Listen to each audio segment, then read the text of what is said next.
Hello अस्सलाम वालेकुम students, कैसे हैं आप लोग? खैरियत है? उम्मीद है ठीक ठाक होंगे स्टूडेंट्स। जहाँ रहें खुश रखें स्टूडेंट्स। आज हमारे पास टॉपिक है वो है हाइब्रिडाइजेशन के हवाले से। हाइब्रिडाइजेशन एक बहुत ही कॉन्सेप्चुअल लेक्चर है। काफ़ी स्टूडेंट्स इनको प्रॉब्लम होती है।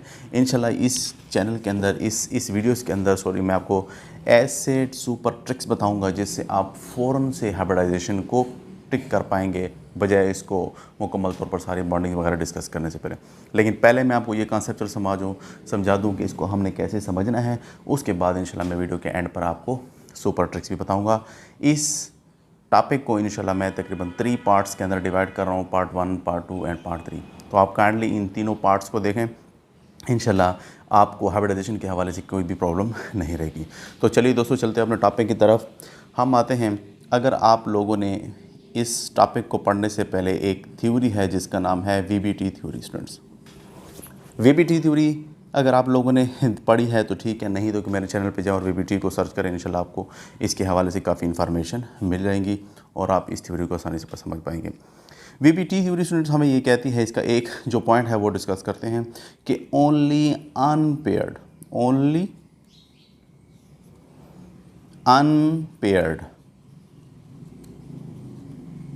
electron will take part in bond formation। क्या कहा इसने? ओनली अनपेड इलेक्ट्रॉन, या इसकी जगह आप लिख सकते हैं कि ओनली हाफ फील्ड ऑर्बिटल, और हाफ फील्ड जो ऑर्बिटल्स होते हैं वही बॉन्ड फॉर्मेशन में हिस्सा लेते हैं। स्टूडेंट्स, इससे पहले तो हमने वैलेंस कंसेप्ट पढ़ा था कि अगर आपको मैं यहाँ पर थोड़ा सा दिखाऊं कि यार फॉर एग्ज़ाम्पल कोई भी एलिमेंट है, उसके जो वैलेंस इलेक्ट्रॉन होते हैं ना, वो बॉन्ड फार्मेशन में हिस्सा लेते हैं।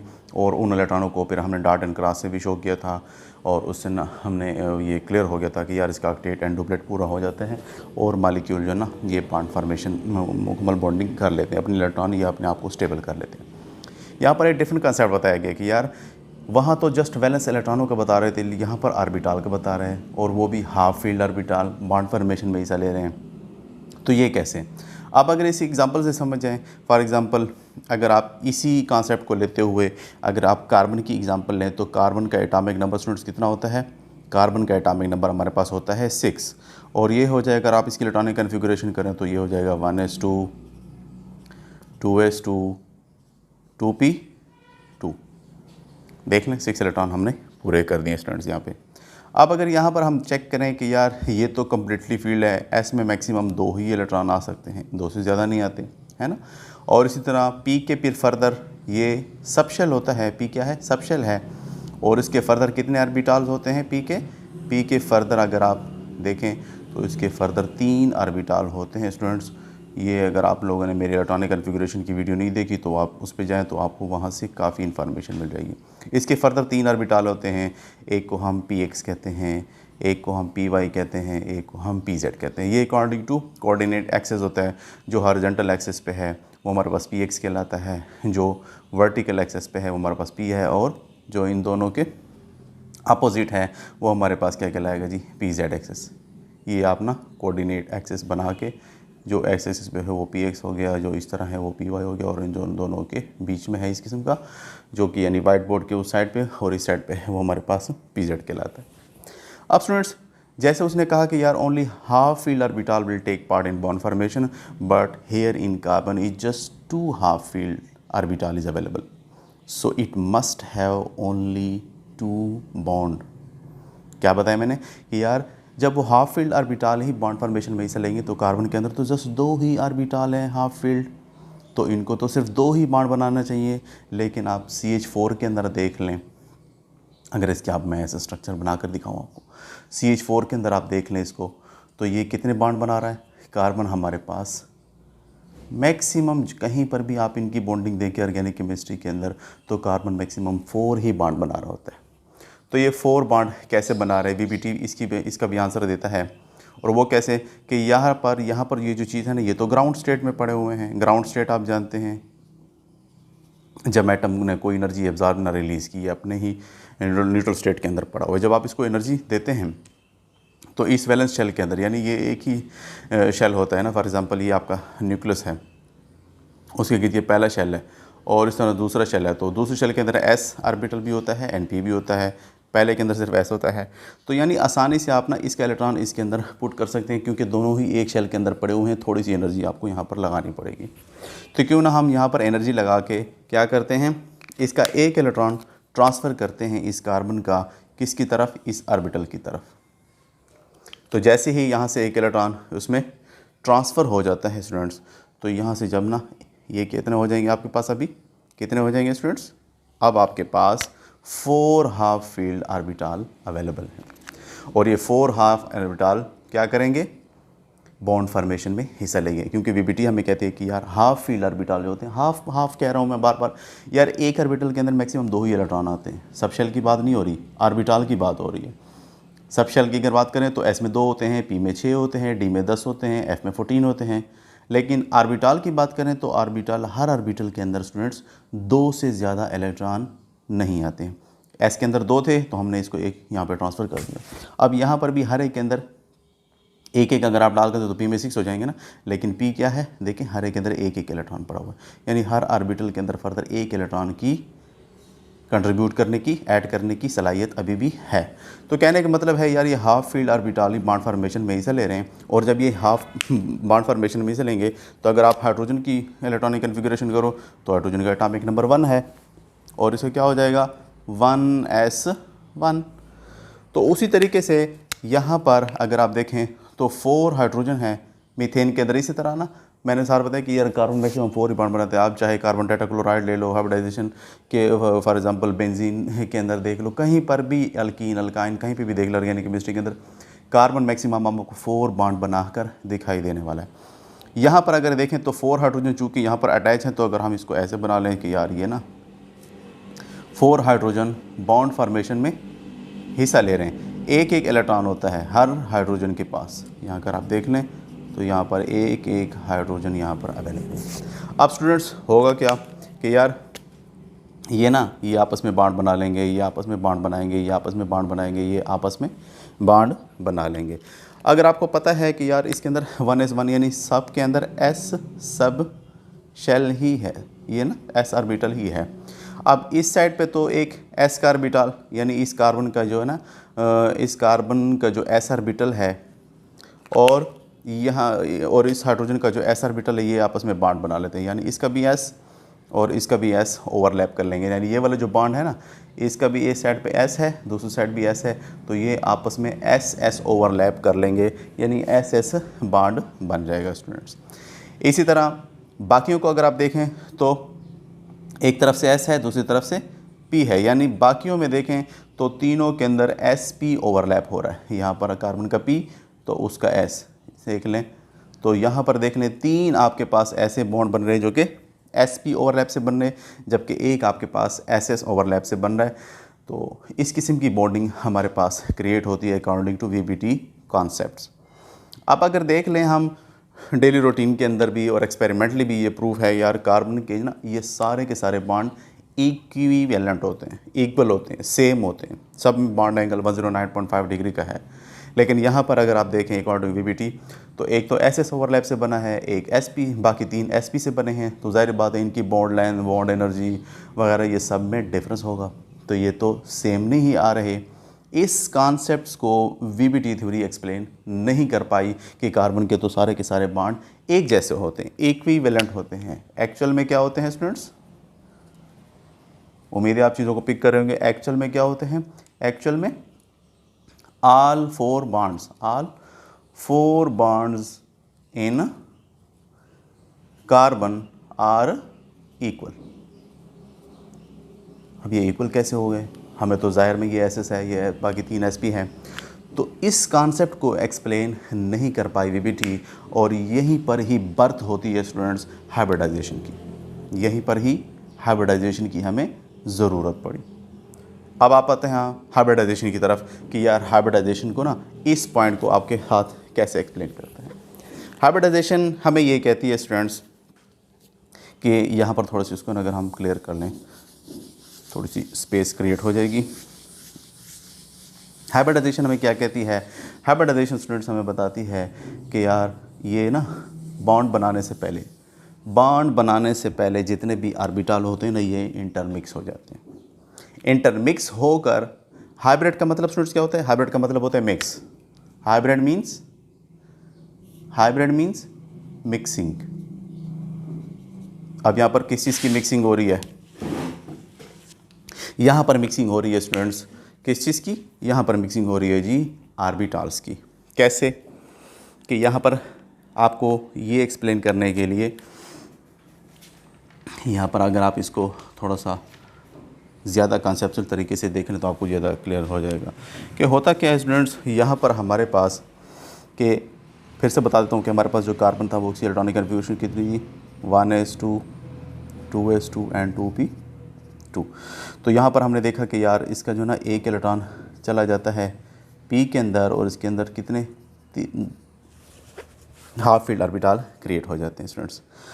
अब होगा क्या कि ये बजाय डायरेक्टली हाइड्रोजन से बॉन्ड फॉर्मेशन कर लें, ये पहले क्या होते हैं, यहाँ पर ना इनकी मिक्सिंग हो जाती है।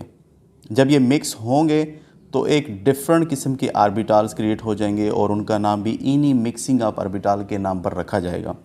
कि अगर यहाँ पर एक S है और 3 P मिल रहे हैं तो यहाँ पर क्या हो जाएगा? sp3। यानी यहाँ पर जो P की आप देख लें, P के हमारे पास इस तरह डबल शेप के होते हैं, ये आपके पास स्फेरिकल में होते हैं यानी सर्कुलर होते हैं, और ये ना इंटरमिक्स हो जाते हैं। इनकी शेप भी मुख्तलिफ होती है, एनर्जी के वजह से भी कभी यानी एनर्जी इतना ज़्यादा डिफरेंस भी नहीं होता, लेकिन डिफरेंस रहता है। एनर्जी के हाल से भी डिफरेंस है, शेप के लिहाज से भी डिफरेंस है। और ये जब आपस में मिलते हैं तो ऐसे ऑर्बिटल स्टूडेंट्स क्रिएट हो जाते हैं जिनकी एनर्जी और शेप एक जैसी होती है। फॉर एग्ज़ाम्पल यहाँ पर देखें ना, ये डबल शेप में है, ये मुख्तलिफ़ किस्म की, फॉर एग्ज़ाम्पल ये px है, इसी तरह py मिला है और इसी तरह pz। ये डिफरेंट ऑर्बिटल जब मिक्स होते हैं स्फेरिकल में भी तो sp3 ओवरलैप हाइब्रिड ऑर्बिटल बन गए। अब ना ये चूँकि एक S का है, 3 P के हैं और ये जब मिलते हैं तो आपके पास जो हाइब्रिड ऑर्बिटल बनेंगे वो कितने बनेंगे? वो एक ये है, 3 ये है तो 4 हो जाएंगे। और कितने बनेंगे? 3 ये और एक ये, तो 4 हाइब्रिड ऑर्बिटल बनेंगे और उनकी शेप स्टूडेंट्स कुछ इस किस्म की होगी। यहाँ पे छोटा सा पार्ट यहाँ पर आपको नजर आ रहा है, ये S की कंट्रीब्यूशन है और ये जो है ना ये पार्ट जो है ना ये P की कंट्रीब्यूशन है। यानी P का जो लोब है ना उसको थोड़ा हम बड़ा करके लिखते हैं और S के लोब को थोड़ा सा, क्योंकि उसकी जस्ट एक ही ऑर्बिटल है, थोड़ी सी कंट्रीब्यूशन होती है तो ना वो उसको हम ऐसे छोटा सा स्मॉल स्फेरिकल से उसको हम ड्रा करते हैं। क्लियर हो रहा है? तो यहाँ ये आपके पास 4 sp3 ऑर्बिटल्स क्रिएट हो जाएंगे और इसको हम नाम देते हैं sp3। अब चूँकि 4 है तो आपने वेस्पर थ्योरी में पढ़ चुका है कि यार ये अपने आप को ना स्पेस के अंदर ऐसा ओरिएंट करेंगे, ऐसे ओरिएंट करेंगे कि इनमें रिपल्जन जो है ना मिनिमाइज हो जाए, रिपल्जन क्या हो, कम से कम हो जाए। तो ये ऐसे ओवरलैप करेंगे, यानी फॉर एग्ज़ाम्पल ये ना इस किस्म की ये इनकी ओरिएंटेशन हो जाएगी स्पेस के अंदर। एक इधर आ जाएगा, एक ऐसा हो जाएगा, दूसरा ऐसा आ जाएगा, चौथा ऐसा आ जाएगा। तो ये जो शेप बन जाती है इसको हम कहते हैं टेट्राहेड्रल शेप। और इसमें अगर आप देख लें तो ये चूँकि ना इसके अंदर अभी भी एक ही इलेक्ट्रॉन होता है स्टूडेंट्स, क्या होता है? एक ही इलेक्ट्रॉन। यहाँ पर एक ही इलेक्ट्रॉन इनके अंदर मौजूद है। अब यहाँ पर एक एक हाइड्रोजन का बॉन्डिंग हो जाती है, ये ना हाइड्रोजन क्या 1s1 यानी s ऑर्बिटल हाइड्रोजन वाला। तो यहाँ पर 4 हाइड्रोजन भी इसी साथ इस तरीके से जुड़ जाते हैं। तो अगर यहीं पर आप देख लें तो एक तरफ से तो एक sp3 और दूसरी साइड पे s, sp3s sp3s, तो चारों के जो बॉन्ड बने हैं वो बने हैं sp3 और s के दरमियान में। आप चूँकि देख लें सेम ऑर्बिटल आपस में हैं तो इनकी एनर्जी भी सेम हो जाएगी और क्या हो जाएगी स्टूडेंट्स, इनका बॉन्ड लेंथ वगैरह सारा चीज़ें ही इक्वल हो गई। तो जैसे मैंने बताया एक्चुअल में ये सारे बॉन्ड इक्वल होते हैं, तो ये इस तरह इक्वल हो जाते हैं कि ये बॉन्ड पहले आपस में मिक्स होके हाइब्रिड ऑर्बिटल बनाते हैं और फर्दर फिर ये जाके ना हाइड्रोजन के साथ बॉन्डिंग करते हैं तो सारे के सारे बॉन्ड्स इक्वल हो जाते हैं, जिसकी वजह से इनकी बॉन्ड लेंथ, बॉन्ड एंगल वगैरह सारी चीज़ें इक्वलाइज हो जाते हैं। अब ये थोड़ा सा कंसेप्ट आपको देने के बाद मैं इसकी थोड़ी सी आपको डेफिनेशन भी बता देता हूँ कि ऑर्बिटल आपस में क्या करते हैं। Hybridisation is just the mixing up orbital of different energy and shape to form equivalent orbital of same energy and shape. I think कि आपने इसको लिख लिया होगा। मैं दोबारा से बताता हूँ कि हाइब्रिडाइजेशन क्या है। असल में डेफिनेशन लिखने के बजाय आप इसको खुद नोट करें कि hybridisation is just the mixing up orbital of different energy and different shape to form equivalent orbital of same energy and same shape.